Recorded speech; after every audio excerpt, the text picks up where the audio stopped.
Protect the wild, tomorrow's child. Protect the land from the greed of man.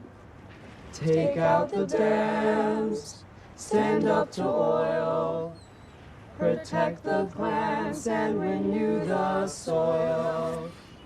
Who's gonna stand up and save the earth? Who's gonna say that she's had enough? Welcome everyone to another episode of The First Watch. I'm Dan LaMarca, and as always, I am joined by Tom Osborne, aka Ozzy. How are you, Oz? Good. What's going on, guys? What's up, Oz? I'm also joined, as always, by Dave Eggers. How are you, Dave? I don't have a quote. No. I thought I had one. I had one. I forgot. I think I watched. I thought I had too it far out, but I was like, "Oh shit, I don't have a quote." Will God forgive? Will God forgive us? That was it. That was it. Thanks for reminding me. Yeah. Will you forgive me for not having a quote? You should have just brought some Drano. Put it in. Just start drinking it. In a cup. Start slugging, baby. If you didn't get it from the context clues we're talking about, First Reformed. This is off of my 5 faves list. You know, if you didn't know me, I think there's something a little screwy in this old noggin. But First Reformed is a 2018 film by Paul Schrader, starring Ethan Hawke. A lot to dig into as far as some of the stuff around it and the people that are in it. So I guess let's just jump right to that. Yeah. So firstly, First Reformed came out, so it did a festival run in 2017. Okay, that's what I saw. In Venice.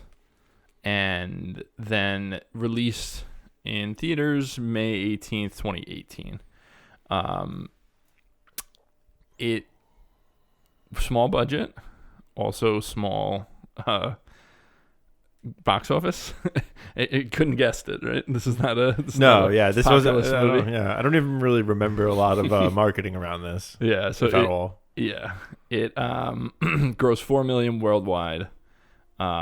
Did get very good critic reviews. Was definitely and maybe this is something we'll talk about because this is one of the worst Oscar years ever.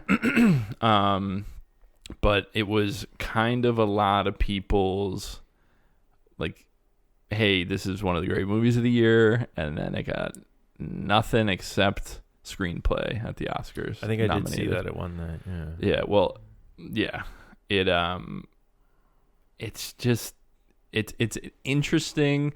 I think that when we talk about the movie, I think we'll talk about why, but it is strange to me. With the Hawke performance, the script, the filmmaking, cinematography, it's like you would think it would get some love, but I think it's just a very strange and spiky movie. But yeah, so $4 million on a budget that's probably similar to that. It's listed here as $3.5 million. So yeah, I mean, it's pretty low. Yeah, I mean, you know, where are you going to get the budget from this? I guess just salaries, but yeah. And then so some special effects. There are some special effects. I don't think they costed much money. They did not look like they cost a lot of money. I'll be honest with you there. Well, I think we'll talk about it. But let's talk Ethan Hawke. Ozzy said right before we jumped on, our first Ethan Hawke performance. Mm-hmm. Not our last, because Boyhood is on his list, I think. Ethan Hawke, very beloved actor for other actors and critics. Hasn't gotten quite the love that I think a lot of people would think. Kind of what I'm saying about First Reformed, it's kind of him, you know, in a nutshell. You think of the Linklater movies, we mentioned Boyhood, but he also, the way that Linklater does his screenwriting credits, he usually, especially for the Before trilogy and Boyhood, he gives screenwriting credits to the lead actors because there's a lot of improvisation, and they kind of write their characters a little bit. Like once they get the script, they write about backstory and stuff. So he actually has 2 Oscar nominations for screenplay for those Linklater movies. It's which, cool that he gives him the credit on that. Well, you know what? I think it's very. I think when you know those movies, it makes a lot of sense because it really is so crucial. Yeah, but I mean, I know listen, I know a lot of actors put a lot of work into certain characters, and I've also done that as well. And it's not like they just hand out writing credits. So It's true, and I think that's a cool thing. funny. yeah, that's why I said it's really cool. Yeah. It's funny looking. An actor's in a lot of movies when you go look at his filmography on his Wikipedia page, and there's a separate Wikipedia page for what films and TV shows he's been in. Yeah, outside of his, yeah. That's and it's funny because he works a ton, right? He's in a lot of stuff, and everybody knows him, and he's in some really, really, really good movies, and then he's in a lot of just Stuff. trash, right? Yeah. Just whatever. It's stuff. interesting because, I mean, he's definitely gone away from that in his later career where he is very selective in the way that a lot of movie stars are as they get a little bit older. But if you look at, like, his acting nominations, right? His third nomination is this year, or 2025, for Blue Moon. But he was nominated for Training Day as Best Supporting Actor, which it's such an interesting movie to revisit. I don't know if, like, you hold it in high esteem or you don't, but Denzel is way over the top. And not really great. And Hawke is actually like really good, interestingly. Yeah, like when you're funny. on rewatch, at least that's my opinion. I feel like that movie, and it's probably because I watched it at a similar age, but I put it in like Fight Club category of film. Yeah. Totally. Where I was like, man, this movie's fucking awesome. And is it actually as good as I have it in my head, right? Probably not. Yeah. But I really liked, Training Day is just one of those, like that Denzel speech at the end of that movie. It's just part of the culture. It is. Yeah. It's in the canon. And then he was nominated for Best Supporting Actor for Boyhood. And then Blue Moon, like I mentioned, this is his first Best Lead Actor nom. And then I mentioned, so Before Sunset and Before Midnight. It wasn't Boyhood. It was Before Sunset and Before Midnight, where he got the Best Adapted Screenplay nominations. And I think, obviously, Linklater's a big part of that, right? Linklater directed Boyhood, Blue Moon, Before Sunset, Before Midnight. Yeah. So, like, 4 of his 5 Oscar nominations are from Same Linklater, directed movies. So that's a huge, going back all the way to Slackers. He's just a really interesting actor. And if you have not seen the Before trilogy, it's one that should be on this list, except for the fact that you have to watch all 3 movies. Yes. So it's Because I think we difficult. talked about that. 'Cause Yeah. for me, I haven't seen it. Yeah, I went with Boyhood instead. Yeah, which makes a lot of sense.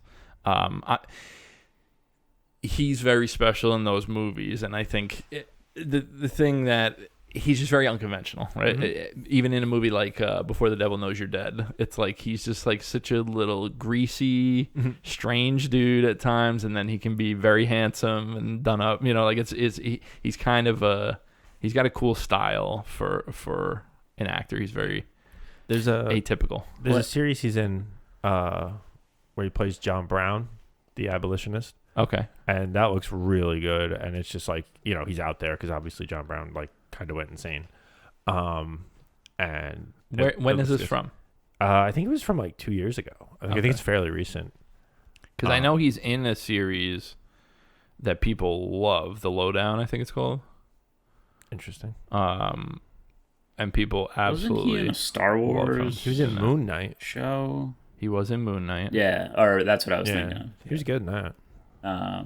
But it's interesting seeing, because he's done such a wide array of movies, but like I even think of his horror movies that he's done, right? Where he did Sinister, which is, I think at the time when it came out, I really, really liked that movie. I don't think it's aged as well, but it was in kind of that Renaissance period of horror. I think it's a highly, like, then one of those films that, like, the horror films that people are like, oh, Sinister is one of them. Yeah, and then even, like, they're not my kind of movies, the Black Phone. Yeah. Oh, right. But even just him choosing to be like this, and it's not like the guy has many lines and stuff, and he's just like this weird fucking serial killer, like child serial killer. And then Black Phone 2, he's basically Freddy Krueger, right? It's so weird. Yeah, he's an interesting character. But so yeah, he's obviously our lead of First Reformed. He's the majority of the movie. Yeah, obviously there's a few other characters, but he's on screen like, I don't know, 95% of the time. Is there a shot that he's not in? I don't think there's a scene without him that isn't really revolved around him. Yeah. Like I don't think we get stuff that he doesn't experience really. Yeah. No, I think you're right actually. And then you have Paul Schrader, directed this movie, wrote this movie. Very notorious screenwriter, wrote Taxi Driver for Scorsese, did a bunch of stuff with Scorsese, co-writing Raging Bull, Last Temptation of Christ, Bringing Out the Dead. He also directed a bunch of stuff on his own. And I think he was a film critic before he wrote Taxi Driver. Oh, really? Yeah. And he wrote a book that is... It's basically like it's like a meditation on some of his favorite directors is kind of the idea. So it was the actual title of the book is Transcendental Style in Film, Ozu, Bresson, Dreyer.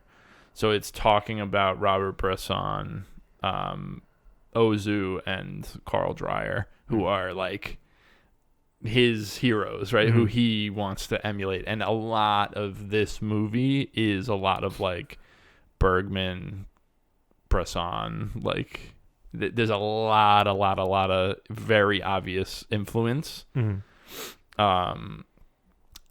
Especially specifically, I think it's, what the hell is the name of it? It's like oh, God damn, it's going to drive me nuts. I got to find it. But it's something like the preacher's wife or the preacher's daughter or something like that. And I've seen the movie and it's a really good movie, but it's basically, this is like a riff on that movie in many ways, which is really interesting. But yeah, I think he is obviously a very talented writer. I think maybe we should dig into more of that and how we feel about this script in general after the fact. But yeah, between Schrader, obviously Amanda Seyfried is in this movie. It's not a huge part. She doesn't really get a lot of scenes to do too much. No. I think she's a wonderful actor. Good at floating. Very good floater. Yeah. Gotta give her that. For sure. I think she's a really talented actor, and I really like her. I think she is too. I think that's like a pretty general consensus. Yeah. And she continues to just do cool stuff. I don't think there's a lot for her to do in this movie, though. And it's not, she plays a role in his story more than has anything going on of her own. Yeah. Like, and yeah, I guess let's just, unless you guys have anything you want to say ahead of time, let's just talk about Cedric the Entertainer.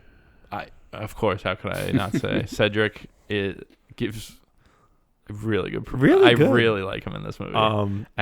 The hair threw me for a second. I was like, "What's wrong with his head?" It's interesting. He just has hair. He has hair. He was very good.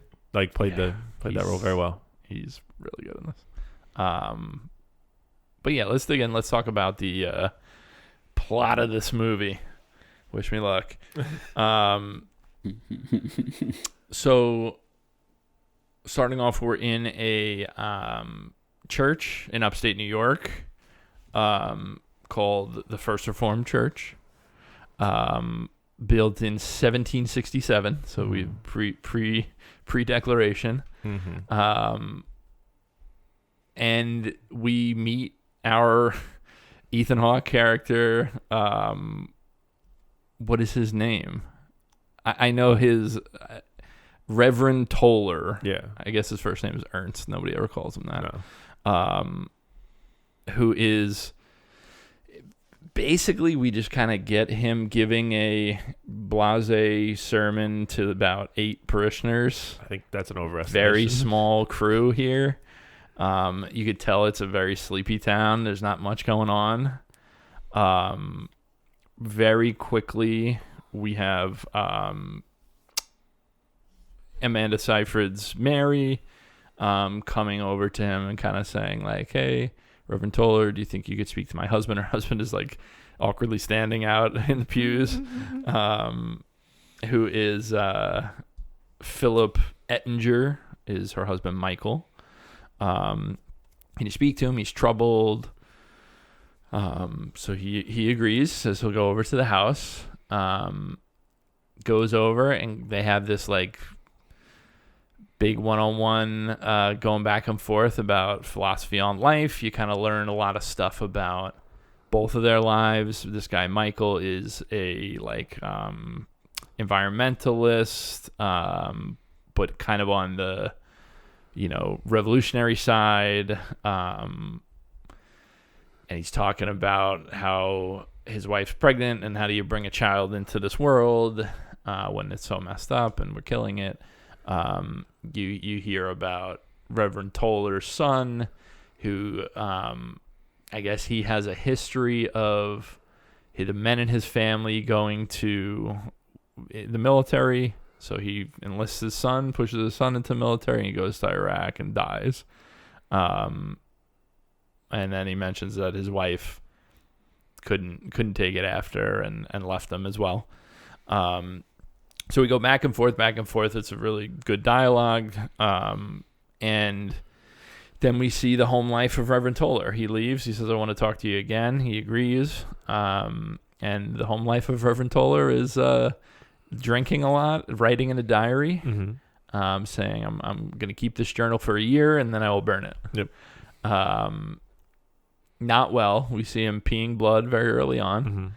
I think the best way to describe this movie is I'll just hit a couple of main points and talk about general stuff. Yeah, I don't think this is I think play-by-play he continues to meet with Michael, planning to meet with him. He cancels one day. Then he finally does say, all right, meet me at the park at this trail. Reverend Toller goes to meet him there, and what does he find? Him with his brain blown out with a gun next to him. Nobody else around. So now he goes with the cops to kind of break the news to Mary, and he consoles her and talks to her a little bit. We also have he clearly has had a fling with the choir director at Abundant Life, which is the big mega-church that kind of oversees First Reformed in some, maybe a bigger city nearby, something like that.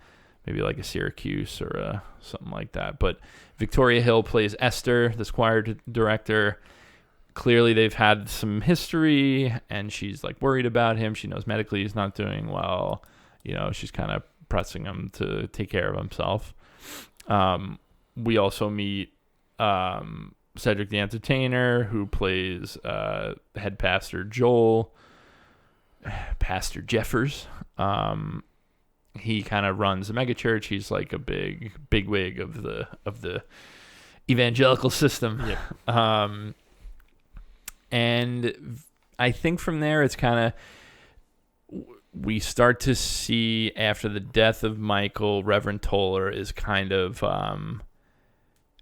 carrying on his mission in a way. And it starts with a ceremony at this it's like Huntstown Kill or something, and it's this like weird like inlet that there's a bunch of like abandoned ships that have been left to just like pollute the area.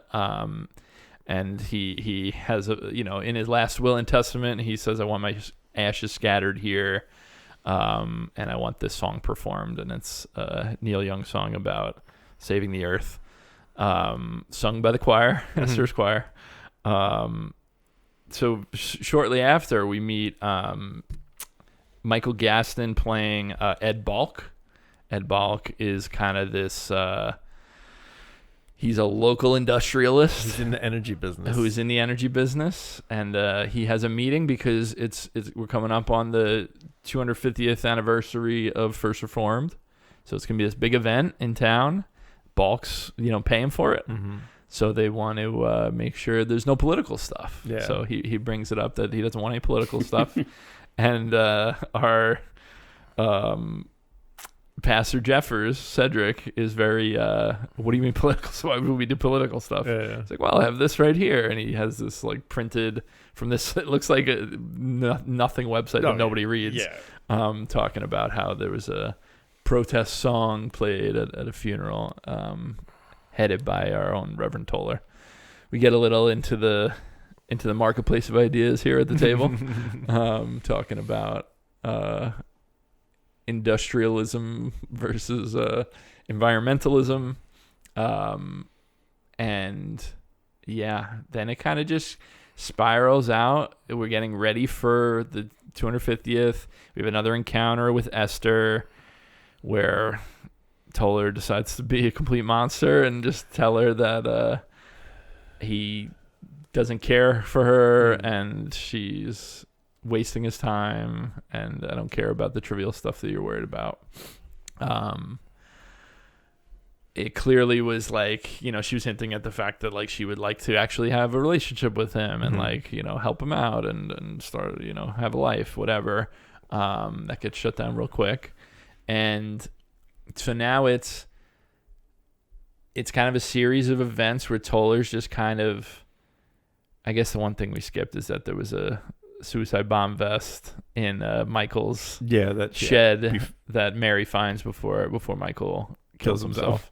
And he takes the vest and says like, I'll take care of it. I'll dispose of this. So then he's, as he continues to read about pollution and different things going on in the world, all of a sudden we got him wearing the vest, and he's going to Bulk's plants wearing the vest, and it's very, it is in the playbook of the Taxi Driver stuff, which obviously Schrader can do because he literally wrote it. Mm-hmm. Not like Joker, which no. We just said we like this idea. No, let's not get into that. I mean, we might get into it. But yeah, so it kind of we just see this kind of spinning out of control. The drinking is worse. He's more unhealthy. He goes to the doctor. They say we don't know what it is. We got to do a biopsy, but it could be cancer. And he just kind of puts it off and is resigned to the fact that he's gonna end everything. We got a nice wonderful moment where Mary comes over looking for some comfort, and they do this classic thing that all friends do, where lay on top of each other, touch as much of our bodies together as we can, and pretend that we're floating. So that's something. And then it's prep for the we get the organ repaired. Yeah, we get the nice organ joke. That was and we have the grand gesture where Mary's moving back home with her family because she doesn't want to be by herself, and the lease is up and she doesn't have enough money. And baby's coming. She needs a support structure. So she's moving back to Buffalo, and she says, I want to come back for the anniversary, and he says, don't come. Right. Yeah. And kind of in a menacing way, after she tries to say like, no, I want to come. And he's like, I don't want you to come. Yeah. And you kind of are realizing like, okay, obviously we kind of get where this is going. Right. So grand gesture, our friend puts on the vest, fully equipped. Sews a little patch of the revolutionaries that Michael admired on his wall, which very excited to get to that kind of stuff. And he's ready to blow everyone up, make a statement. And who comes walking in? Our friend Mary. Yep. She couldn't stay away after that moment. Take a hint. And now all the women want. He makes a change and says, okay, rather than blowing myself up, I'm going to wrap myself in this barbed wire that I took down because it was a squirrel caught in it and I felt bad for the earth. Yeah. I took down this barbed wire. So I'm going to wrap myself up like Jesus, die a martyr, give my speech and bleed out. And final shot of the scene, Mary comes in. Cedric's not happy, trying to find him. He's late to start the thing. We start getting some singing from Esther to put everyone off, and Mary comes walking in. They embrace. They have a very long kiss. Nice 360 camera action going on as he's bleeding from all over the place. Yeah. And cut. Movie over. So that's First Reformed, That folks. is First That Reformed. is First Reformed. So Happy ending. yeah, very happy ending. Definitely actually happened and wasn't imagined. But let's to me, I mean, I think, you know, how many episodes in are we? 20 something. I think we understand the types of movies that resonate with me a little bit, right? And it's usually stuff that leaves a lot to chew on, right? And I think the thing about this movie is there's a lot of ways to think about this character. There's a lot of ways to think about what we're doing. There's a lot of ways to think about how, like, where does reality start and this, you know, imagined version begin, right? Mm-hmm. Because even the very end, right? He's pouring Drano into the scotch glass, you know, and it's like, is he really wrapping himself in barbed wire and kissing Amanda Seyfried, or is he already dead on the floor and this is his, like, you know, whatever, right? And there's a lot of stuff. And I think the biggest thing, you know, I want to talk about specific scenes. I want to talk about things in the movie. But the biggest thing that, to me, elevates this to say, like, yeah, I think this is one of the best movies, like one of my favorite movies, is the character and the way that he's acted by Ethan Hawke. It's a pitiful, silly, ridiculous character who, on first watch, you're kind of like trying to figure out, like, what is happening here? Like, what is he doing? And when you realize, to me, the biggest signal that, like, this guy was so desperate to get caught up in something, have a purpose, do something, is when when you see the close-up shot of that little picture that he sewed onto the suicide vest. Yeah. And it's like, he doesn't believe or care. Like, the way that this movie plays this is the thing that we talk about when we're talking about, like, the fine line of allowing people to figure it out on their own of, like, who a person is. This is like a masterclass now, and this is Schrader's whole thing. This is Taxi Driver. Like, the idea of, like, Travis Bickle, yes, you see him start to do things that you're like, all right, maybe this guy's not the best, but it's like, am I supposed to think some of the shit he's doing is cool? Am I supposed to think that he's being reckless? Is he mentally unwell? What's going on with him? This movie does that stuff in a way that I think is so effective and allows you to, like, figure it out and like think about it in the way that you want to think about it, you know? And it's like, you could totally read this movie and be like, wow, this guy was ready to die for the cause because blah, blah, blah. That's not what it is to me at all. It's so much more of, like, because even the voiceover stuff, like when you're hearing him writing in the diary, or the first time he talks to Michael, and it's like, I felt like Jacob wrestling with, you know, it's so self-aggrandizing of like, oh my God, this guy's the worst. Yeah. And it's like, it makes you think about, like, all the things of his life and the things that he's doing, and you realize, like, maybe you're just like this insufferable guy, and it's like you have such a different view of yourself, and it's almost like he sees this as an opportunity for redemption in his shitty life, and he's like, I'm going all in on this, like, to the point of, like, he's reading about this and that, and, like, look at, and it's like, and it's painful because it's like, you can see how it happens to people, where it's like, sure, is it a good cause? It's a cause I care about. I think I think, you know, I think a lot of people would say, like, yeah, I would prefer if we started using renewable resources and stop killing the earth. Like, I'm in for that.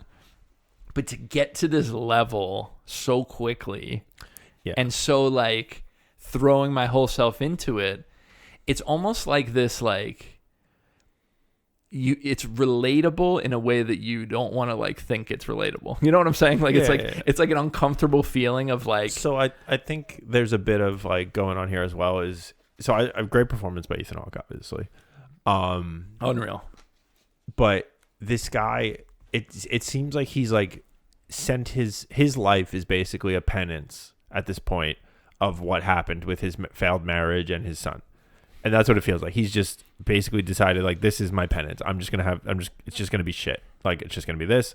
I'm just going to be self-pity. I'm going to drink myself to death. And then finally he's like, wait, I can do something with it. Or, you know, he thinks he can do something with this. And he's like getting a spark of like, okay, I don't have to just die like in my penance. Like, I can do something with it, especially when he starts finding out he's like more terminal, or may think he's terminal. And then it's like, even at the end, he doesn't even do it, which just speaks to it. That's what I'm talking. And it's a complex idea to think about. Like, most movies would make it so much more obvious and more of a thing. And it's even the shit like he puts "Will God forgive us" on the little placard out front, and it's like, like you walk up and you're like, dude, come on, like, come on, like you really think you're doing something here? Like it that's what's interesting about it. That's what I'm trying to get at, is like there is a read of this of like, I'm rolling my eyes because I'm like, wow, this movie thinks it's doing something. But it's not that. No, it's poking fun of it. It's poking fun at it all along, and it's very darkly sad. Yeah. But it's very sharp to me, and I feel like it's this tightrope walk that like even like a movie like Tar does, right? Yeah. Or I mentioned Taxi Driver. Like, there are so few movies that like I can walk that line, I can thread that needle in a way that's like, oh, like it makes you be like, oh man, fucking god damn it. No, and I do think like the movie itself also kind of like falls into some of that as well, where it like almost like comes into a thing like with grief and stuff, and then it kind of like doesn't really do it, and you're like, okay. And it I don't know if it's supposed to be like a mirror, like holding up a mirror to itself. In certain ways, I read it that way, and especially knowing Schrader and hearing him talk about stuff, like I don't think there's a lot that happens by accident in this movie. You know what I mean? And I think I read that he's like a very religious person as well. Well, he grew up extremely religious, and then totally gave it up. Okay, so then maybe okay. He wasn't even allowed to have like a TV, like see any movies at anything until he was like 16 or whatever. Like it was like he was super religious. So I think it's something he thinks about a lot, and it's like But yeah, this is like the grand idea that kind of this movie revolves on, and there's lots of other stuff to talk about, and I want to talk about scenes and different things, but like this is the juice for me, where it's like it does not miss a beat to me because it so knows what it's doing. Even the fucking how ridiculous that scene is where they're doing the drone flyover of the different things, and it's like you're laughing, but you're like, are you trying to be serious? Like, I can't tell. And to me, that's magic, because that's not like you can't fake that shit. Yeah, you know what I mean? There's definitely some stuff where it's like, okay, are you doing this for every parishioner, every parish member, or are you like, what are we doing here? Like, oh yeah, when he's like, yeah. You want me to do that? And she was like, no, that's not what I meant. And then she's like, and then he's like, oh. And then she's like, I guess. Like, she was like, oh, I guess we can do that. Like, very funny scene in that sense as well. Yeah. And like they're out riding bikes, and it's like, okay, that's something. And like, obviously, like there's no grounds for actual romance there. Like, it's like they're bonded through grief, basically, at best. Yeah. And like that's what this is built on, but it's very funny to be like, yep, yeah. But that's why like that works for you or it doesn't, right? Yeah. And I think a lot of criticism talks about it as like this is kind of a magic trick, and they kind of nail it. And there are people that really fucking hate this movie because they're just like, I don't think it's doing what it's doing. I don't think the pacing helps it. I'm gonna be honest with you. I know, and I get it. I fucking love the pace. I think it's perfect slow burn for me. And I think that on top of like you said, like they're like kind of holding the mirror up to themselves, but like, and you're getting a lot of like coming up to something and then it kind of dying off, like a lot in the stories. And then I know you said something about cinematography. The cinematography bothered me in this movie because it's like so close to being like really good at points, and then sometimes like I remember a shot specifically where he pulls up to the house. I think the second time. I think it's for the vest. Yeah, and it's focused on the bush. It's off center, right? Yeah. He goes. The car pulls out of the thing, and then she walks out of frame to get him. Dialogue happens. Then they come back in the frame. Then they follow the shot after, where it's like, I think if you don't, why is the car out of the frame? Why is that whole thing happening off screen? Oh, you're crazy. That's the amazing. cinematography is my favorite part. I did of not this. like, because then you get some like real interesting, and then there's a lot of like the camera's on sticks. Yeah. And like in certain scenes, yes, and then in certain scenes, it's like, I think just sitting the camera down during dialogue without like an interesting shot is very boring. Oh. And well, we'll have to agree to disagree on that. Okay. I can't change your mind. So for me with this movie is, and this is helpful as, I mean, you obviously love this and your explanation of it, because I don't really know how to feel about him yet, right? Like I just watched this, and so I'm kind of just chewing on what I watched. But I think I like this movie a lot, and I think it's because of the cinematography, just like the very just still shots where they're not moving, right? And then you can contrast it with that final shot where the camera's going crazy. Yeah. And well, like that's but yeah, it's hard because it's hard because I don't there's a lot of it I just need to sit on and be like, all right, what is this movie trying to say? Right. And yeah, what was this character doing? Totally. What was it about? But I think obviously the dialogue, I mean, this movie is all dialogue and it's really, really strong. I mean, one of the best scenes to me is that diner scene. Yeah. And I love the argument they have. I love Bach. I liked and the way he shuts it down of like, no politics. Yeah. Like, what? This isn't even politics. Well, to be fair, he's like, no, he is right. It is political in a sense, like in like the way everything is political. But like, yeah, like no, you can't just turn it off. Like it's not like a partisan thing. Like this is just something that exists in the world, and that's why it's politics, because one side is deciding it's politics. But he's doing it. But Ethan Hawke is doing it. He's having the argument about environmentalism and how all 97% of scientists agree. Yeah. In the way that we would, where it's like, oh, I read an article on CNN that said whatever, like in a very just surface level. I don't actually really know the issues here, but I want to argue with you about it. Yep. And I do think like the script. Yeah, no, I mean, and that goes to the whole thing where he doesn't actually care about any of this, right? I mean, it all starts with him. Mary asks him to have that conversation about the abortion and being able to have a kid. He he explains to him that the earth is going to die and whatever, and like immediately he's like, oh, okay. Yeah, now I care about this. Right? It's like, see, I didn't think he like picked up the cause until after Michael died. Like I didn't think he was like, that's not a reason. Or I do think he was like, that's not a reason to just give up. Like you can still fight this, like from being here. Kind of seemed like the sentiment of him being like, well, yeah, the Earth's dying, but we could still walk with it instead of like having to do this big thing. And then after he died, he's like, all right, well, I'll take this up, I guess. But the diner scene, again, I do think the script is very strong. And I do think that scene is moving around and giving us a little more with the cinematography. But again, like I've never seen a gray diner top to bottom like that. Like that stood out to me that it was so gray. Was that odd? Not odd to anybody? No. Like I didn't even really like. I've never seen. I've been in a lot of diners. I've never seen gray diner seats on gray cushions, gray wall, gray ceiling, gray. Like everything was gray. I was. Well, could that be because that's the way he sees the world? I don't know. It was very odd. Just boring.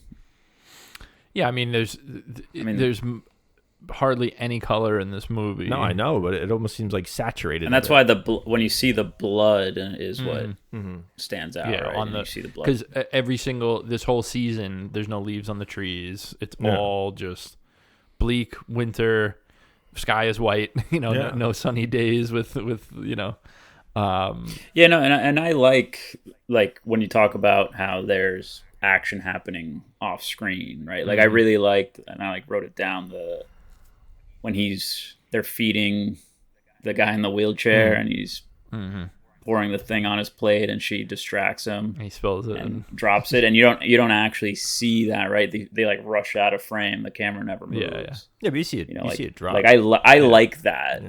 Well, you see it drop, but it immediately again, like, cuts. That right? started in like. I agree. Like that's a better scene, in the sense of like it starts and moves in, and then the action happens and then out. Versus like the opposite. Yeah, do you think that's an accident?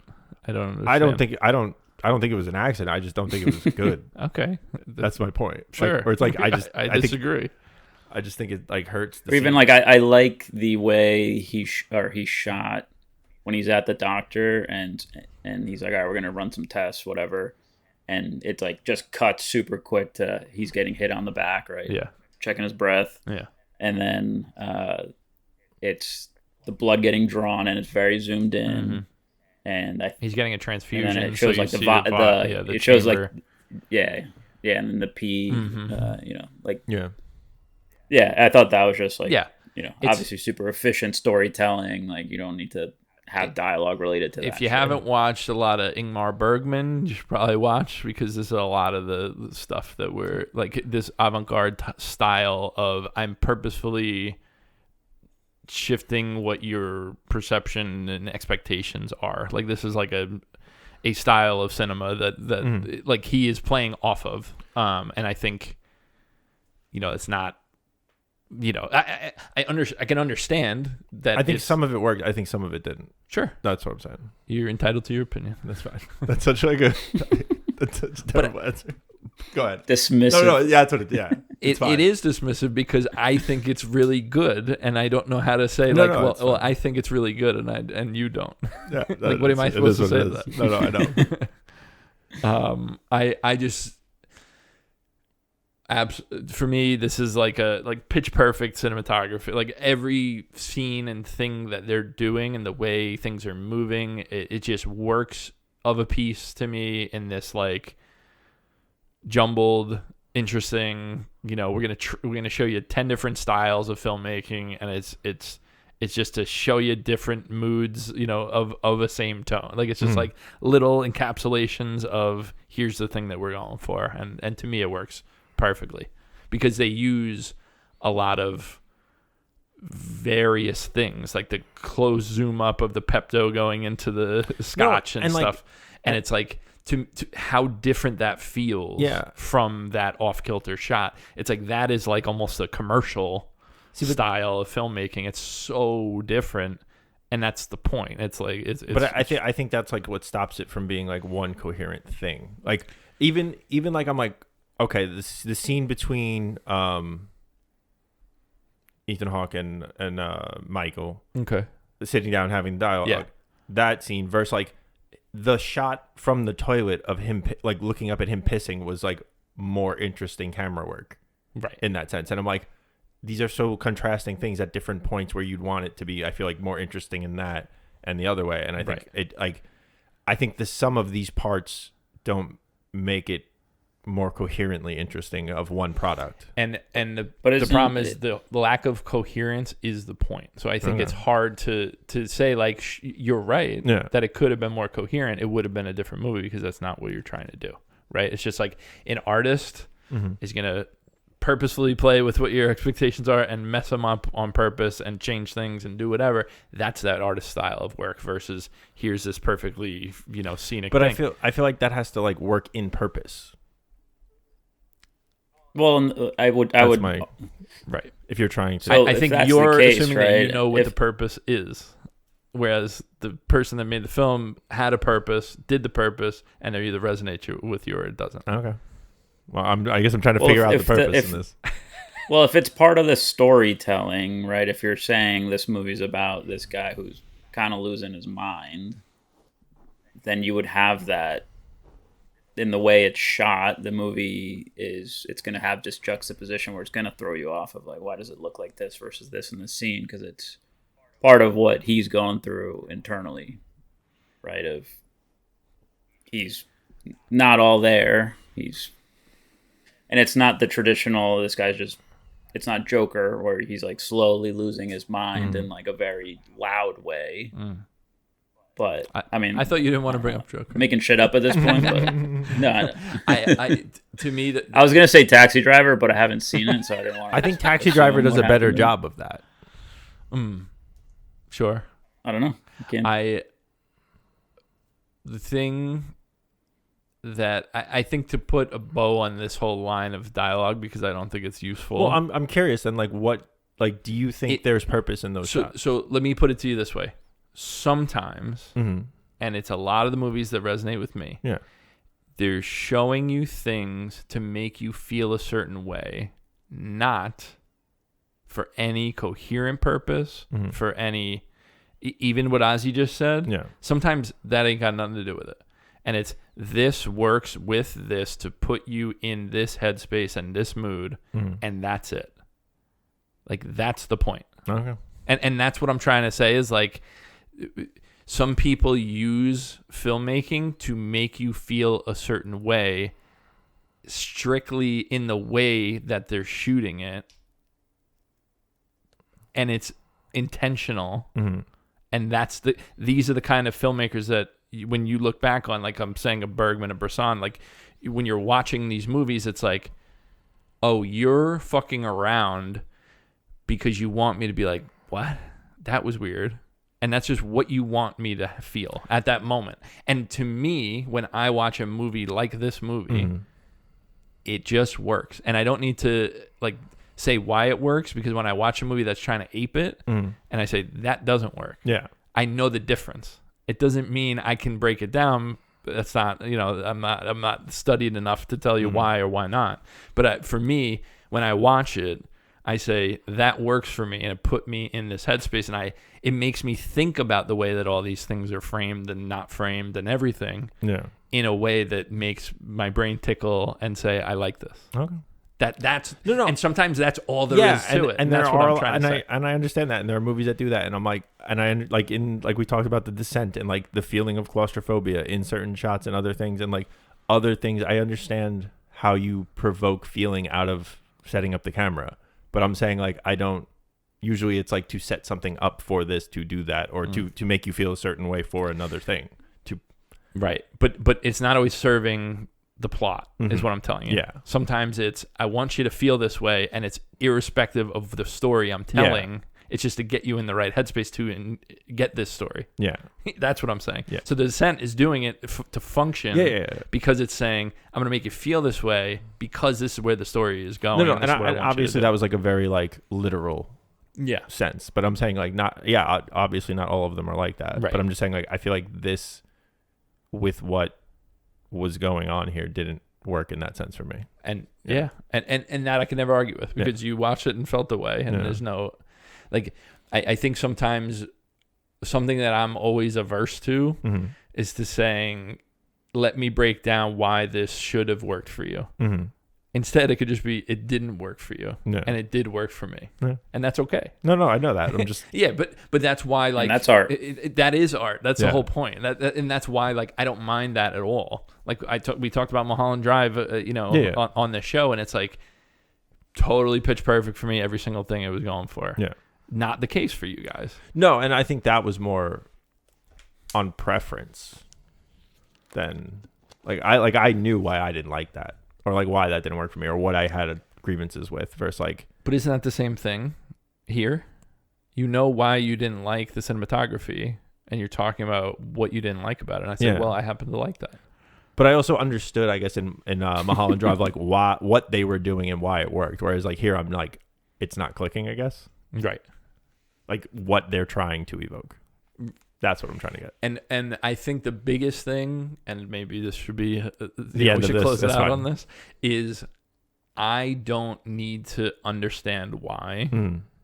If it works for me, I got the response that they were going Yeah. for. And that's it. My thing is when something doesn't work is why You want to know why I want to didn't try and work. figure Yeah, out what missed. What made you think that this was going to work and it didn't for Yes. me? Yeah. That's what I'm and that's something I'm just not equipped to. Yeah, and that'll be a to deeper do. dive from myself for this, I guess. Sure. But yeah, so are there scenes that we want to hit? Are there on another Yeah. note, when watching this movie, there were points of this movie where I did not trust Mary. Mm-hmm. Where like I first think she's like setting him up, and like with the vest and everything. Yeah. And like I'm like, is this real? This is such an interesting aspect of this movie. And then when he gets a text, he doesn't call the guy saying meet me here instead, and he finds a dead body. Sorry, I fucking peeked the mic again.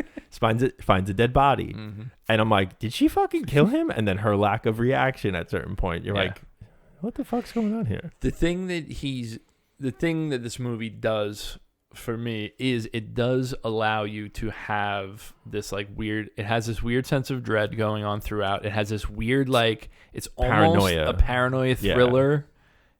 Yeah. It's super slow. So it's not like, you know, doing this. That's why I thought it was funny when they called it a thriller. I'm like, it's a very slow thriller.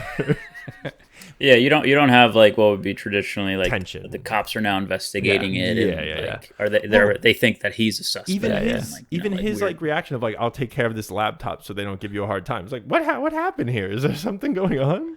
Like that, I was like, okay, and then that just kind of fell off a cliff real quick. The thing so what you're talking about is interesting because there's so much weird shit around it. Like you said with the vest, it's like, I put it back just the way it was so you could see how it was. And it's like, what? Yeah, exactly. That's where I'm like, is she setting him up? And these are the kinds of things that to me, it's just like, they just get me going and like, ooh, I'm thinking about this. I'm thinking about that. It's like keeping you on. And then when there is nothing, it's this great, like almost punchline. You know what I mean? Yeah, that's where I'm like, oh, yeah, a lot of that going on. Yeah. Oh yeah. But yeah, that was there was a lot of that. I was like, this okay. So in their living room, they have these two lamps on the side of these on the love seat. Yeah. That one lamp looks like is an the eyeball. most terrifying light I've ever seen in my life. It literally looks like an eyeball. Just looks like an eyeball. Big silver eyeball. Terrifying. Yeah, absolutely no reason. Just that'll make you. So I was gonna. With Davey not having a quote, because I said I really like the script, but I wrote down a couple things that jumped out at me while I was watching, and I don't know exactly where this one's from, but I really like the quote was, how easily they talk about prayer, those who have never really prayed. Yeah. And then, I mean, the other big scene is when he goes off on Esther. Yep.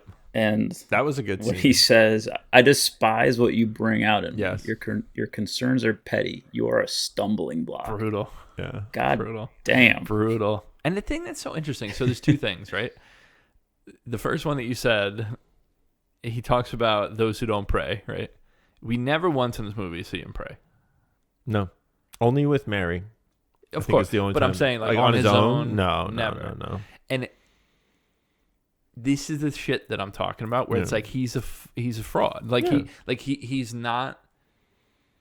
He wants to feel important, but he's too much of a coward to do things time after time, and it's just so. That's what makes it so interesting. Is like. Even he has to like he goes to meet with Cedric at the end and he's like trying to talk sense to him and then he starts spewing out lines about like, did you know this about the planet? And it's like, dude, what the fuck are you doing? No, he just needs to feel like he's like, see, I've got something here. I don't know if I got that like same feeling the whole movie of like, I need to be important. But I do think like out of his own, like I said at the beginning, where it's like this is his own penance. I do think it's like where there's like self-righteousness in that, where it's like yes, where it's like I need to do something because I think the realization I think he realizes like what am I gonna do with this? He has a quote about that at some point where he's like, well, somebody's got to do something. Yeah. When just, I think Cedric's telling him like, and what, you're gonna fix this, whatever, blah blah.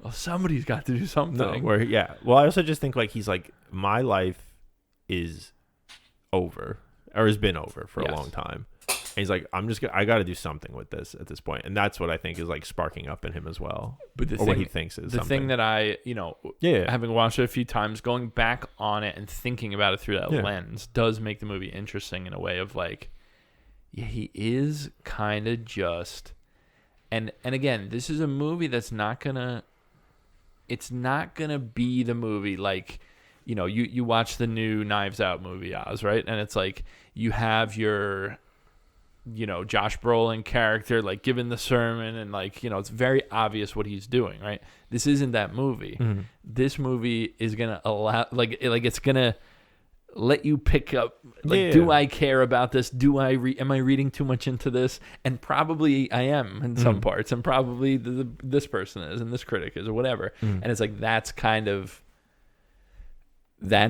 why I like it. Yeah. And that's why I like these kind of movies, because it gives you the room and it gives you the space to think about things and to consider things. And to, on second watch, I'm looking at it from this lens and I'm like, I don't know, maybe this, maybe that. And it's like, that's just so much fun for me. And I mean, we've talked about it on a few episodes at this point. We talked about Mulholland Drive. We talked about, there was definitely another one, maybe Cure, where it's just like, chewing on this shit is the juice for me. And it's like speaking of reading too much into it, and I was just literally just now thinking it. So right, her name's Mary, which isn't an accident. Very intentional. Is there a read of this movie? If you take it that the ending, she saves him, right? He doesn't die. She appears, and is there a read that basically he's finding religion at the end, or like, it's, I think there was also a bit of like choosing the higher power, right? It's some read of that. But I think, there definitely is. He's literally dressed like Jesus. But I think the question is like, what is the religion that's found at that point, right? It's like, where are we going from here? Like, what are we? That's kind of. Yeah, when that ended, I said I had a verbal reaction of like, "Are you fucking kidding me?" or something like that. And I think my takeaway was like, I guess he's choosing the life version of this, right? Like, to live is the option, right? Because he could have been a suicide bomber, he could have been a martyr, or he could, I guess, live and do something with that. Was the options, right? Yeah. And I guess he chose the third one. I very much read that final scene as he's died? Not real. Yeah. Okay. Yeah. And it's just the way it's shot is so different. And her getting into that room when all the doors were locked. That was a thing for me as well. I think it's not like a guarantee and it's open for interpretation on purpose. No, but I think I do. My read is he drank the Drano. Definitely. See, he's dead. I would have liked that if it was more ambiguous. Like if we didn't get a like. What do you mean? You just said he chose the happy whatever. Yeah, it felt less ambiguous to me. Like I wish it was more ambiguous. Okay.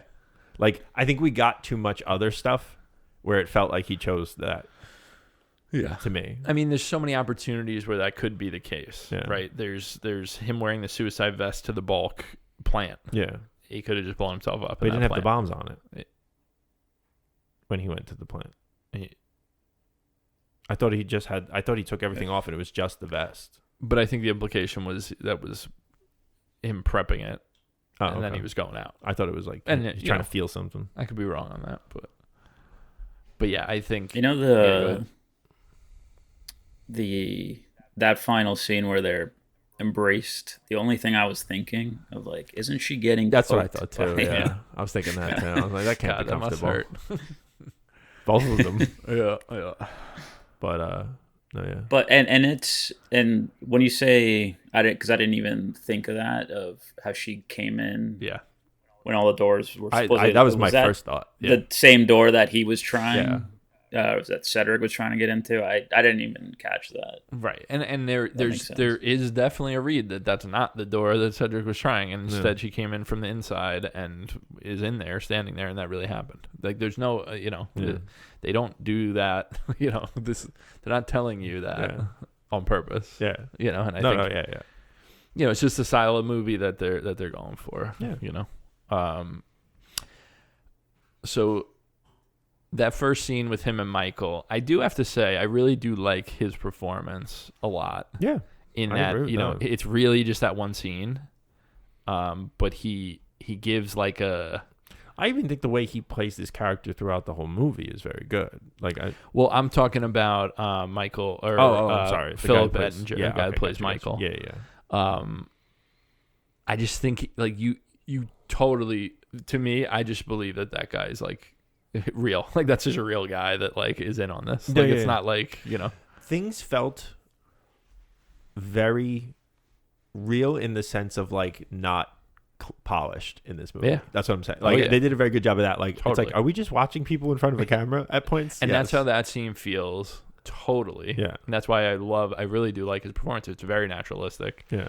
And all the stuff he's saying, it's like, clearly he has done his due diligence. He's thought through a lot of this stuff. He gets it. He has all this information. He has, a whole little corner of his world. String and yarn, or yarn and pins. Yeah. And he talks about specific people that were killed. Yes. And like... Well researched on his, knows what he's talking about. He just really... He is like the real deal of climate this. activist, yes. And even for him, who at some point must have been thinking of suicide bomber, shoots himself in the head. Yeah. And it's just like, he just can't take it. Like, No. it's too much. And I just think that's so interesting for Toller that's what sparks him. Just thinking through that is such an interesting concept of, like, that's what makes him want to carry this forward. It's like this guy who was the real deal, who you clearly are looking up to at this point. Yeah. It's like he killed himself. Yeah, for nothing and got nothing out of it. I think that was part of it, right? Like, you saw someone, like, willing, like, if this guy is, like, looking for something, right? And this guy felt this was a cause that was worth dying for, then maybe it's something worth picking up. And then also, I think him leaving him that note specifically also kind of, like, sparked a little something in him as well. But definitely to, like, feel chosen, definitely. Yeah. But, I think there's that scene that I talked about where he's like, well, somebody has to do something, when he's sitting there with Reverend Jeffers, Cedric. They're talking about the climate and everything. And Jeffers kind of like, well, what are you talking about, man? He's like, well, somebody has to do something. It's the earth that hangs in the balance. Jeffers says, well, what if that's his plan? What if we just can't see it? Toller says, you think God wants to destroy his creation? Jeffers says, he did it once, 40 days, 40 nights. Yeah, that was crazy. He's so good in this. He's so good. There's just so many. This script is so rich. And the thing that's so extra rich about it is, like, I think the dialogue's excellent. And then the voiceover of the journal, it often comes during times that you're, like, paying attention. Like, you can't, like, absorb all of that information because it's like, it's like mid dialogue, or they take a pause from dialogue and then here's something from the journal, and it's just like, oh, like, I'm missing shit. And so much of it, like, when you hear it again and watch it again, it's like, it is a lot of, like, self-aggrandizing, like, up on my high horse, like, and it's this combo of, like, so self-deprecating where he's like, I ripped out the pages because I don't, like, I don't want to be thinking like that, whatever. And it's just like, after he said, I'm writing it out, and I'm crossing things out, and I'm leaving them in as crossed out because it's what's real. Yeah. Yep. It's interesting. I think also I don't have patience for those type of people, so I think that is, like, part of where I'm just like, I am not That's about totally this. Point of the movie. I understand, but it's like when you legitimately make me uninterested. I like his choice for last meal. Yeah, Pepto-Bismol, when he goes to the sushi at the Oh, end. that was good. Yeah. That was a good one. I'm thinking about, obviously we can talk about the big scene where they're floating. Okay. I find it so interesting because it's like low resolution video for half of it, right? Yeah. and it's like the green planet, and here's all the beauty, and then it's like by the end it's like burning tires, like a huge you know, trash factory, like all this crazy shit. And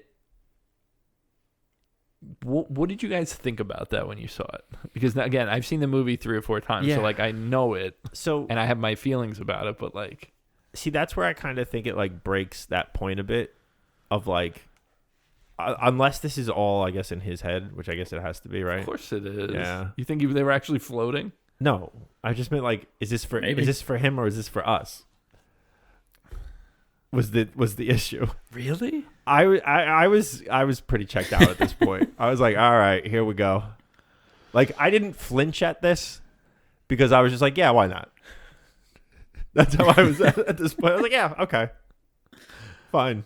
Of course it's him. It's fine. Right, But no, I'm just saying, like, at this point in the movie, I was like, okay, fine. What do you think about it, Oz? I don't know. It was Like silly. I didn't. Yes, that's But it was. But the difference, I think, like when we talked about Mulholland Drive, and I feel like I balked a lot of this kind of shit in that movie. In this one, I didn't. I was kind of like, all right, that's cool. Like I was like, not that I was like, man, this is riveting, but I was like, I was into it. I liked the way it was shot. I liked the kind of the shitty quality of it. I think the floating weirdness. effect was really well done. Yeah, in the room, you mean? Yeah. Yeah. Like, I think that effect was great. amazing. Yeah. Like, that was like horror film like level stuff. And I'm like, wow, that's great. I wish that. You don't like that contrast? I love that shit. I love that it's so. I think this is what frustrates me about this movie is like, there's a lot of good stuff. The parts are greater than the sum for me.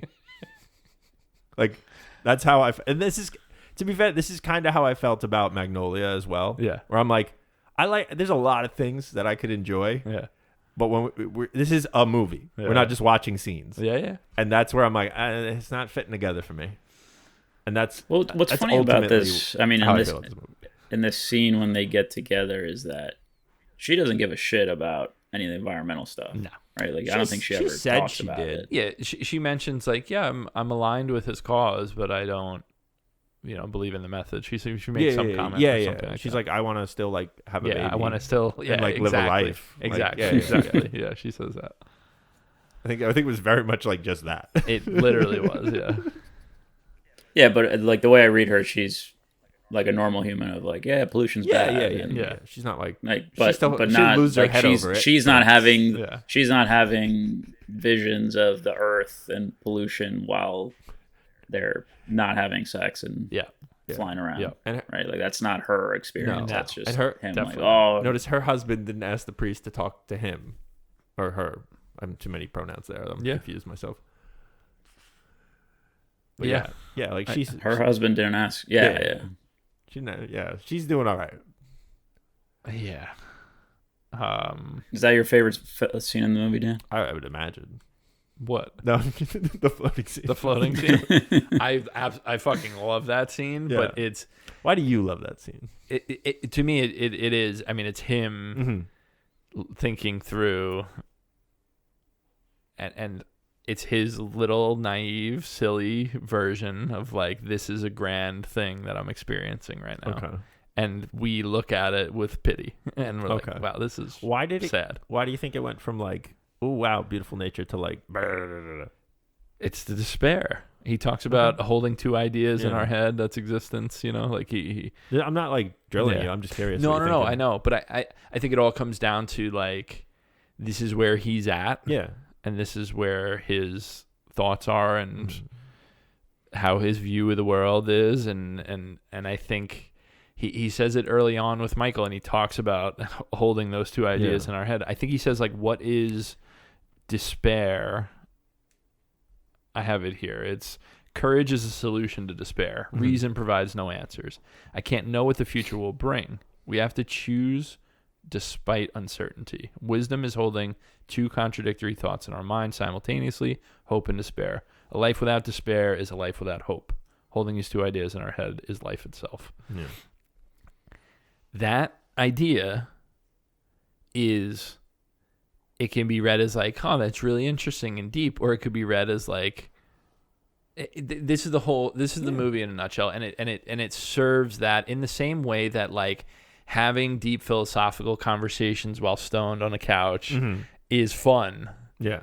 Because it's like, you're a moron. Like, that doesn't make any sense. Or it's like, Joe Rogan's made a lot of money shit. off of that. But it's like, holy shit, that's like so deep, man. You know, and it's like, you think it's deep, and then it's like, all right. But that's what's, to me, that's super fun and super interesting. And I think it's something that without being so like it doesn't have the laugh line and the, you know, whatever. Yeah. And it allows you to figure that out is what makes it enjoyable for me. And that's the kind of shit where you're watching them float like that and you're just like, what? Well, she did say like, we get stoned and do this. Yeah, that's why it was totally so funny. Yeah. But they didn't get stoned that time, unfortunately. No. So admit it, to be fair, did you make Diana do this with you after you watched the movie? Yeah. Yep. She's equally as pregnant as I was Mary. going to say, so. To be fair, I don't think I would be thinking about She's that. like, every time Dan watches his movie, watches his movie, he makes me do this shit. He's watching First Reformed again. I wish I remembered what it's called. It's called like some sort of fantastical tour or whatever. Magical Mystery Tour. Magical Mystery Tour. It's the Beatles. Yeah. Of course I don't know that because fuck the Beatles. God, the worst. Damn. I'm not a fan. I did say one of the first things I said was like, damn, it's gonna be so uncomfortable with that pregnant belly laying down on him. Not feeling good on either side of that. No. Yeah, and the thing that he also mentions when he's talking to Michael, you know, we talked about that holding two thoughts in your head thing. He says, whatever despair you feel about bringing a child into this world cannot equal the despair of taking a child from it. And clearly, and Balk says as much when they're in the diner. He's like, I guess you didn't do a great job counseling this guy. Yeah. and that was awesome. The thing that's so interesting is he's talking about Jacob in the wrestling. And I mean, what is he? It didn't get through to him. No, I don't think he made. But also you're right. It was 2 days later. I also don't think like counseling's if someone is at that spot, it's not like I had one session with him and it didn't work. But I just think it's interesting to like. It's of a piece with my read on the movie to say like he thought he did better. He leaves that being like another day doing God's work. I didn't think that he thought he did a good job. I think he was talking about the rush he got from it. That's what I took. But yeah, maybe. But why do you? Yeah, where did he get that rush from? Because he thinks. I think it's just lack of being around people and talking to people. Oh, sure. He's like, I'm talking with people in a heated manner, and it's like, and maybe that's very shallow, but like, I do think a lot of his like hermitude of this movie is like interaction. But then you see him with, you know, what's her name? Esther. Yeah. And it's like, it's not like he's seeking human interaction. No. You know what I'm saying, though? I think it's like... Well, again, we don't know exactly what happened with them, right? Like, I think once you spend more time around this guy, it don't work out that well. She's definitely a little crazy, huh? Oh, yeah, definitely. This bitch is crazy. I don't want to get involved. Yeah. How? And Stage 5 clinger over there. I fucking love... This is another one where it's like cinematography, mood... When you go to that choir for the first time and you're just super tight on them singing that washed in the blood of the lamb that was choir song, like that shit is just like, it's just and really then you get good. That shot it's really good up top. Yeah. And I'm like, wow, that's great. And then we get something and I'm just like, I'm not a fan. It's like, that's what it did to me, where it's like so contrast. I'm just like, okay. Well, all that I'm learning is your taste. Yeah, fine.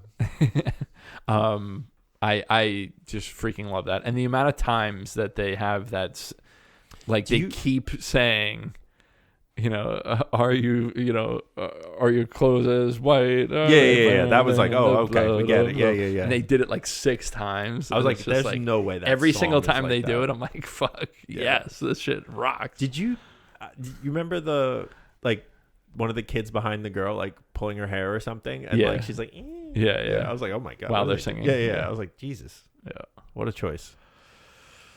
Like I thought that was like an interesting like something. Yeah. That's just life, man. Yeah. That's But that's again where it all felt like sometimes we're like, are we watching a movie or is this just something we put people in front of and like did and like, all right. They did a good job at making it feel really real.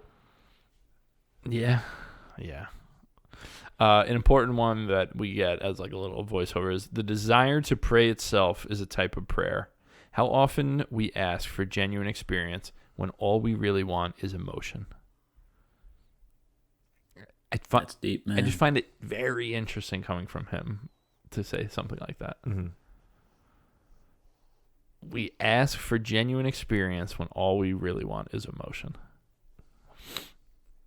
This fucking guy, he's so bad, man. He's so bad.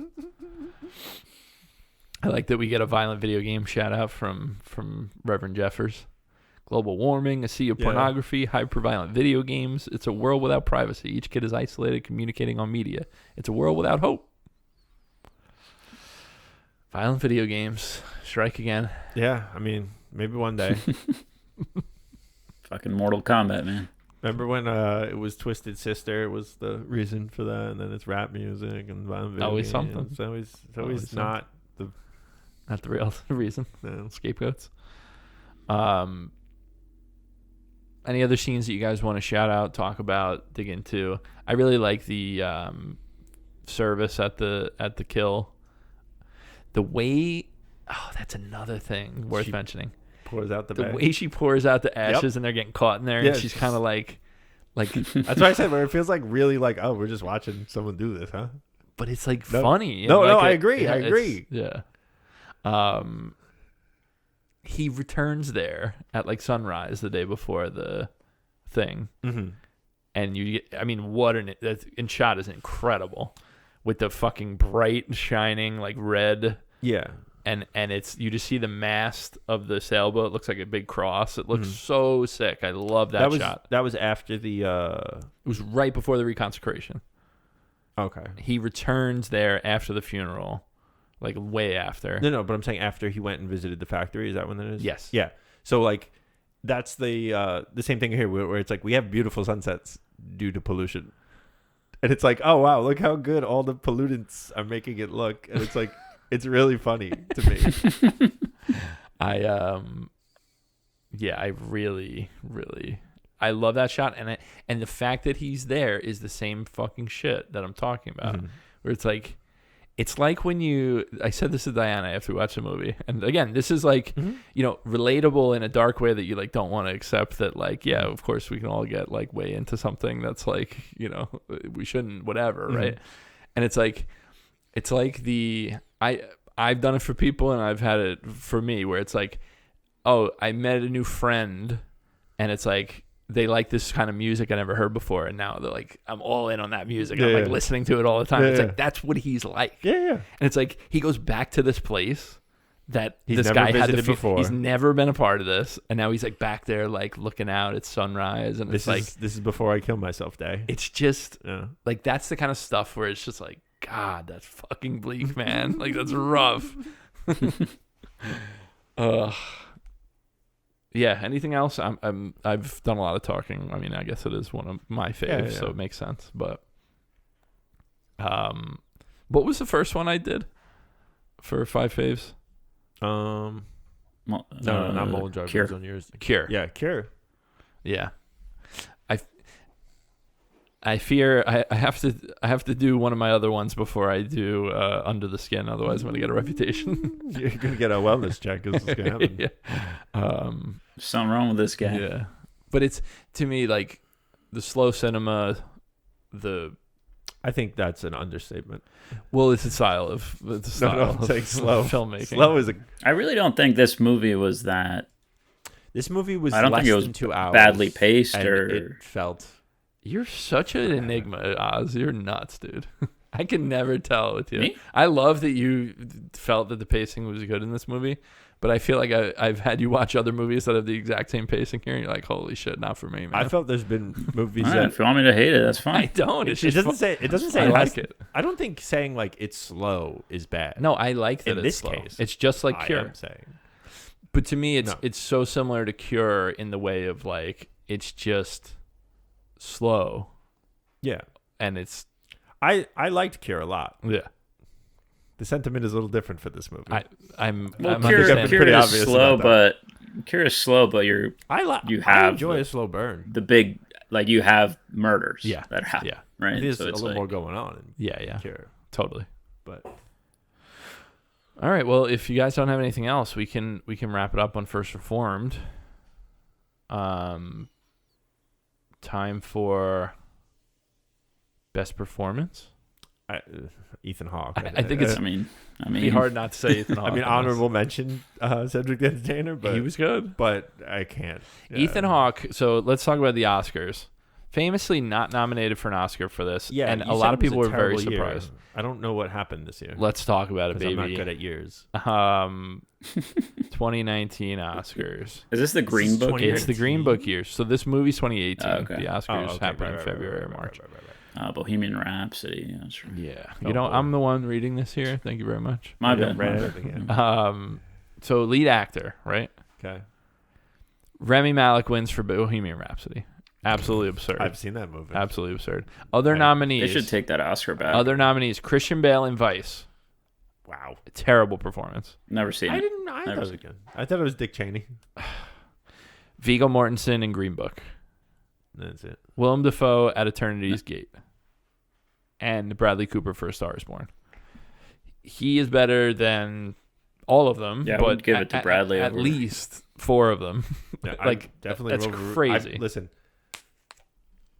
I saw Bohemian Rhapsody. I can say that no.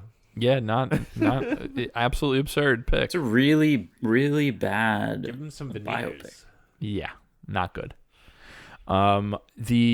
So we'll just kind of go through the ones that, you know, and Davey disagrees with this, but cinematography, Alfonso Cuarón wins for Roma, very well deserved, incredibly shot movie, like just beautiful, incredible movie. I think that this easily could be in that mix. Other movies that are nominated: A Star Is Born, Never Look Away, The Favorite, and Cold War. So again, there's some room in there where we could have gotten there. I like The Directing, Favorite. me too. Best Director, Cuarón wins for Roma again. Spike Lee is nominated for Black Klansman. Great. Is your mic out? Is it? Oh, that does sound out, doesn't it? Oh, I think so. Yeah, just give it a Old Taparoo. yeah. What is this movie? Cold War. How's it sound? We're back. We're back. We're back. Cuarón wins. Spike Lee for Black Klansman. Pavel Pawlowski for Cold War. Yorgos for The Favorite, and Adam McKay for Vice. Probably could have swapped Adam McKay out. He does get nominated for Best Original Screenplay. Does not win. He's also nominated. So Green Book wins. Yeah. Other nominees: The Favorite, Roma, Vice, and First Reformed. And then, so your Best Picture nominations are Green Book wins, Mm-hmm. Black Panther, Black Klansman, Bohemian Rhapsody, The Favorite, Roma, A Star Is Born, and Vice. So, absolutely insane to only be nominated for one. Obviously, in my opinion, it's a movie I like very much. Mm-hmm. But at the very least, I think the Ethan Hawke performance... Yeah, I'm glad it got nominated for screenplay. I think that's a given. With the Ethan Hawke performance, I mean, come on. That's kind It's of a really good performance. especially Ethan Hawke of all people. I'm surprised they don't. He's so freaking good in this movie. But anyway, that I just wanted to Rami Malek. That is insane. I forgot that happened. Yeah, unfortunately, I did not. So where do we go next? Best scene? Yes. Oz, what do you got for best scene? No pressure. I know. I kind of like when he yells at her, That's a good one. at Esther. It's pretty good. But I think the diner scene. I love the way that Esther's scene is shot too. Like it's like on this like you're doing these weird staircase and it's like a super tight. That's the cool thing. And like, I agree. That's a really cool shot. And then you get something and you're just like, and I'm just like, what are we doing? The contrast of like so good and just like lazy. Some of it felt lazy. Some of it felt lazy is crazy. I don't know, dude. You're entitled to your opinion. That's psychotic. All right. So what? Man, it's not an opinion. That's a. Anyway, yeah, we'll go with him yelling at Esther. Okay, it's a good scene.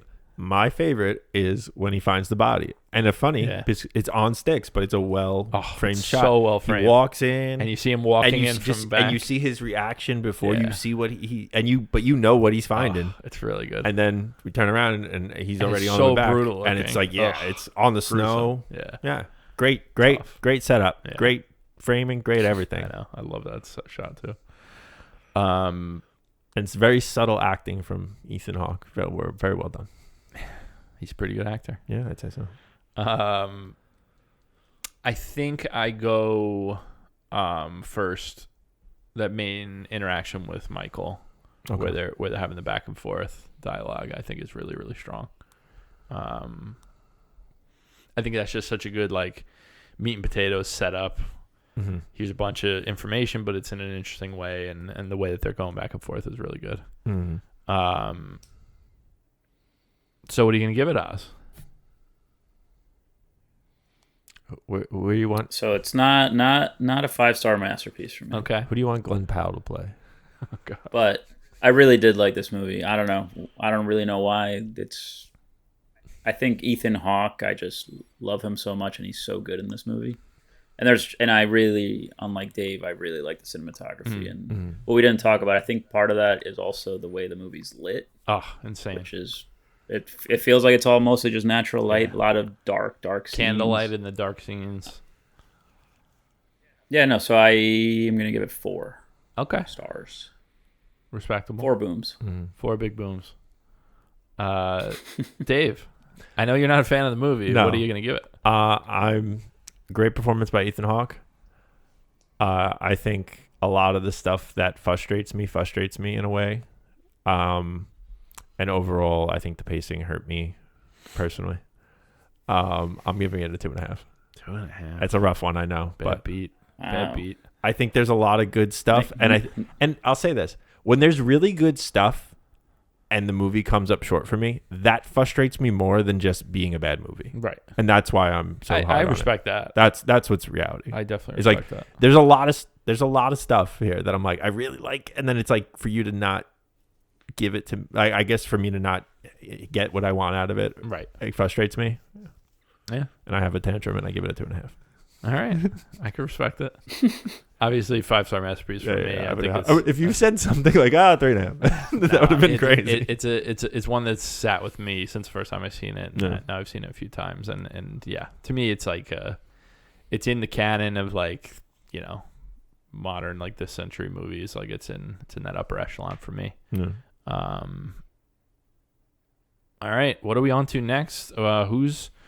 Who's putting it on their list? I'm gonna guess Davey's not putting it on his list. No, it's not making my list. Obviously, it can't make my list. No, those be the rules. I'll read out our list. Obviously, it's not coming on mine, but my list currently is Mulholland Drive at 1, There Will Be Blood at 2, The Handmaiden at 3, Magnolia at 4, The Iron Giant 5, Alien 6, Jackie Brown 7, Annie Hall 8, Malcolm X 9, and The Hurt Locker at number 10. Dave's list, and we know it's not cracking it, but current list is Malcolm X at number 1, The Handmaiden 2, There Will Be Blood 3, The Iron Giant 4, Jackie Brown 5, Annie Hall 6, Strange Days at 7, Alien at 8, Fantastic Mr. Fox at 9, and The Princess Bride at 10. Oz, your current list: Jackie Brown at 1, Alien 2, Cure 3, The Handmaiden at 4, The Iron Giant 5, The Hurt Locker 6, Saving Private Ryan at 7, Titanic at 8, Magnolia 9, and Strange Days at 10. Do you think this cracks your list, Oz? Would he give it a 4? 4 stars. Which is also what he gave Magnolia. I was going to say. It is what I gave Magnolia. Yeah, I think so. Strange I'm trying Days. to think if I'm going to put it above Strange Days. Okay. Yeah. Taking the 10 spot? Yeah. Yeah. Easy Okay. enough. Easy enough.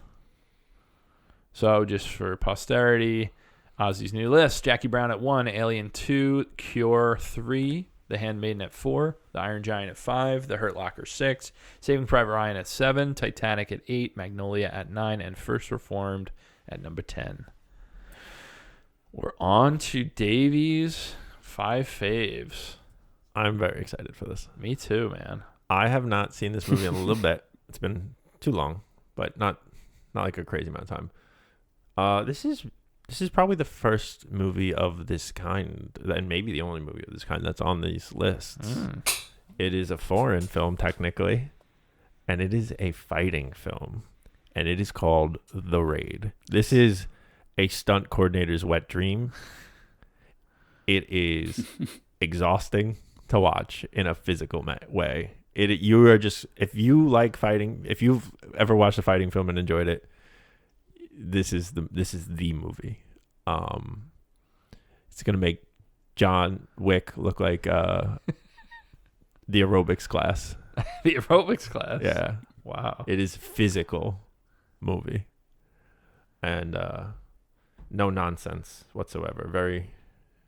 So is this movie called The Raid This Redemption? movie is called The Raid. Just The Raid. Redemption? The Raid Redemption, I believe, is the sequel. So I'm seeing The Raid Redemption. I'm seeing The Raid 2. So it's Or maybe I'm it- seeing The Raid The 3. Raid was the Raid was released as the Raid Redemption in the U.S. Oh, is that why? Okay. Wow. It is $4 on pretty much all your usual I own this movie stores. Nice. and the sequel. Love that. This is one that I've wanted to see for a very long time. It is a video game brought to life. I know. And a lot of people like this Gareth Evans. Does some cool action stuff. Yeah. I'm excited to see it. Is it slow? I'm gonna go out on a limb and say it's not You'll slow. find out. What is the runtime? What is the runtime for? 141. Yeah, that's a good pace. That's a 90-minute movie, baby. It's pretty good. I'm looking forward to this very much. So look forward to The Raid on the next The podcast. Raid, baby. Thank you guys so much. Oz, thank you for being here. Thank you. Dave, thank you for being here. Always. Thank you guys out there for listening. Remember that you can follow us on Instagram at The First Watch Pod. You can email us at firstwatchpod@gmail.com. We also have a YouTube channel up and Yes, running. It is up. It is official. And again, we're coming to you from the future, so you already knew that this Yeah, YouTube you channel could be was listening up. to this on YouTube right now. But it is at The First Watch Pod Yes, on YouTube, right? I hope so. All right.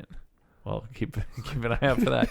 It's just another way to listen. Right now, we don't currently have any video stuff on it. It's just the podcast With the thumbnail. with the thumbnail. But yeah, that should Get the ball going. We'll see. Yeah, we may be doing some video stuff in the future, so we'll find out. But thank you guys again for listening. Hope that you've enjoyed this episode. And until next time, peace.